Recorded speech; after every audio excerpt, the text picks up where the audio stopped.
You're listening to Bob Harden, streaming live online at bobharden.com.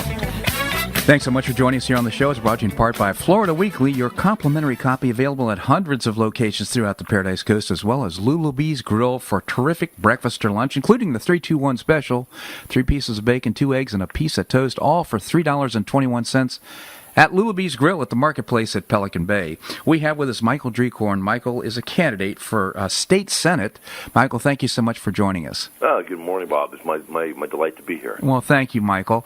And for our listeners that may not be familiar with you and your background, maybe you could tell us about yourself. Oh, sure. I'm a long-time resident here of Lee County. I'm a business guy. I'm a former business executive, former military guy. And I've been running a small business here in Lee County for the last 11 years. My focus is aviation, space, and defense industries, which makes me travel quite a bit. But I've got a lot of experience in the legislative processes, and I have a lot of experience in taking complex issues and understanding how they can be solved by some good practical business decisions.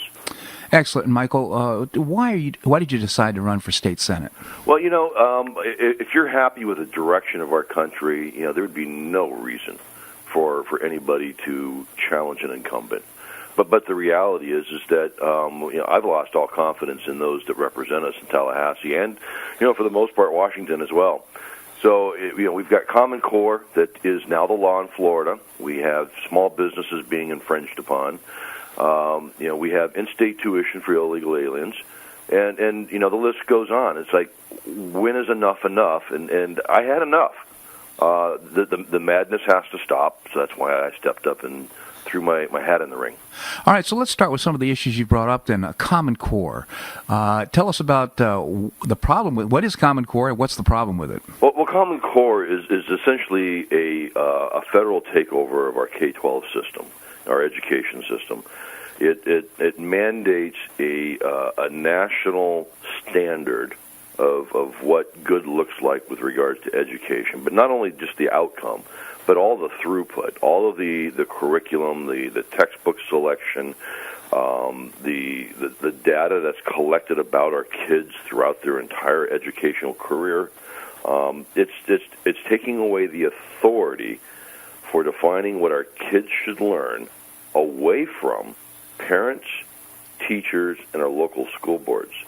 That's just wrong. It is wrong. And now I've talked to elected officials in Florida, and they would say that they've distanced themselves from the federal program, and while there's still elements of Common Core involved in Florida, that there's no way that the tentacles of the federal government are going to be involved in the education here in Florida. Well, that's baloney. That's baloney. First off, they're continuing to take funds from the Department of Education.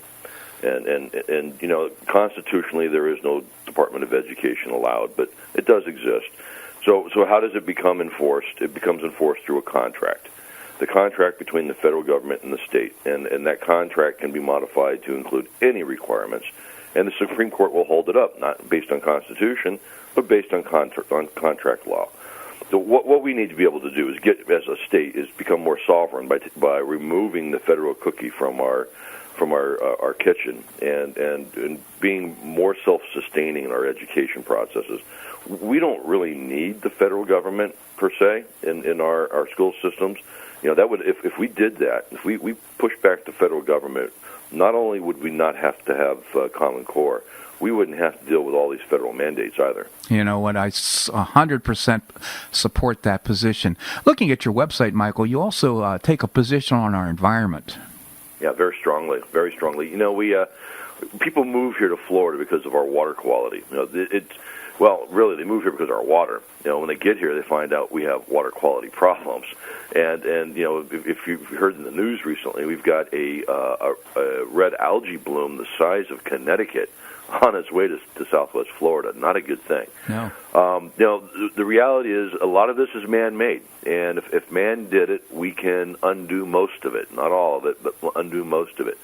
And there's been a plan on the table for the last 15 years here in Florida that is going to restore the most of the natural flow of the Everglades, and it actually starts way north of the Everglades.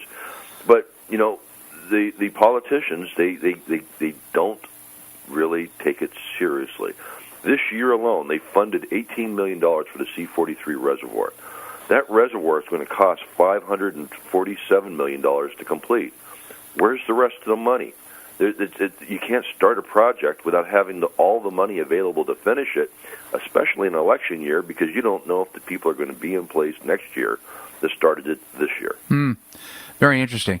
And also, I'm noticing in your website you're taking a position with regard to border protection. Border protection is really critical. I mean, since we don't really have a border that is a walking border, people have to swim here to violate our border laws. We have to understand, how do those folks that do cross the southern border end up in Florida? Well, again, you got to trace it back to federal money. This year alone, Florida is accepting nearly $98 million for the placement of refugees in Florida. Over the last 7 years, Florida has accepted federal money that has allowed over 250,000 refugees to permanently become residents of Florida. That is 1.5 times the size of Cape Coral. Just keep that in mind. What does that mean? That means 1.5 state representatives and almost another state senator just to represent refugees. And what is that going to do to our political process? What does that do to our cultural processes? I had no idea. It's crazy. So the state is culpable here. The state is the one that enables the federal government to put the refugees here, and that's what they're calling these kids down on the border now. That's why they're fighting for that term, because the federal government back in 2007 created a fund to do this, and it's the governors who have to ask for the money 30 days prior to the federal fiscal year of how much money they want so that they can put refugees here. You wonder why we're making our budgets? No, because we're getting a lot of federal money. Yeah. Michael, your opponent, the incumbent, Elizabeth Benaquisto, in her commercials are making a big deal about supporting our military veterans. You want to make a comment? And I'm not asking you to comment on her, but rather about your own position. Well, I am a veteran, and I use the Veterans Center here in Cape Coral. TRICARE is my primary insurance. I am a disabled veteran. I had a bad accident when I was in the military, and it put me through the medical system for a while, and I had to go through Walter Reed. So I know the veteran issues. And when I look at what was passed this year with regards to this Florida GI Bill, it did not help Florida citizens. It was essentially an incentive for veterans that are outside of Florida to come to Florida so that they can get in-state tuition, which is going to cost existing taxpayers $22 million. So, I mean, it's a nice-to-do thing, but it didn't help Florida citizens. And we've got other issues. We've got VA clinics that are just, atrocious, that need state focus, and we need to have more resources to get our veterans the benefits that they've earned. Absolutely, I would agree with that. Although I have to say that I've seen letters that have been sent by the governor to the VA officials asking for the opportunity to inspect and to somehow understand what's going on with our veterans in the facilities here in Florida. So I think there is some effort on their part. There is. I'll give them that. Absolutely. Yeah. And I don't want to make it sound like I'm against Governor Scott at all. I am absolutely a supporter. So there's other things that he needs some support on in the Senate. The governor is the person who signs the legislation once it gets to him. And what I want to be is that champion on these issues that we just spoke about, to make sure that he has good, strong legislation that he can very easily sign. Well, I tell you what I'm for. I'm for insulating ourselves from what's happening in Washington, D.C. in every way possible, insulating ourselves from the money and for the strings and the tentacles of the federal government that would create decisions being made in Washington, D.C. as opposed to Tallahassee, or even more importantly, right here in Collier County. It sounds like you're for the same thing. 10th Amendment. Absolutely 10th Amendment. The division of the powers between the state and the federal government. Federal government should only do Article 1, Section 8 of the Constitution. And that is such a short list. Everything else belongs to us. Michael, well said. You have a website? I do. It's www.michaeldreikorn, that's DREIKORN.com. We're down to about 24 days of the election yet, and we need volunteers, and we can always use financial support. We are going up against the establishment and special interest, and if anyone out there has ever heard a call to action, this is it. Michael Dreikorn. Again, the name is spelled Michael, DREIKORN.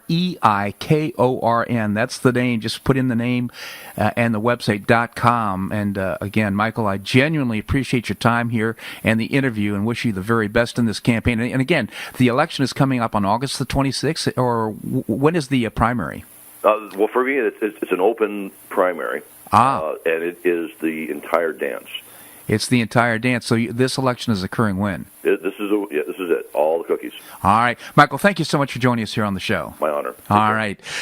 Well, that's a wrap here on today's show. I want to thank you so much for joining us tomorrow. Or I should say Monday. I'm actually off to a family reunion. I'm kind of excited about seeing my Uncle Bobby. He's turning 90 years of age, and thank God I was named after Uncle Bobby.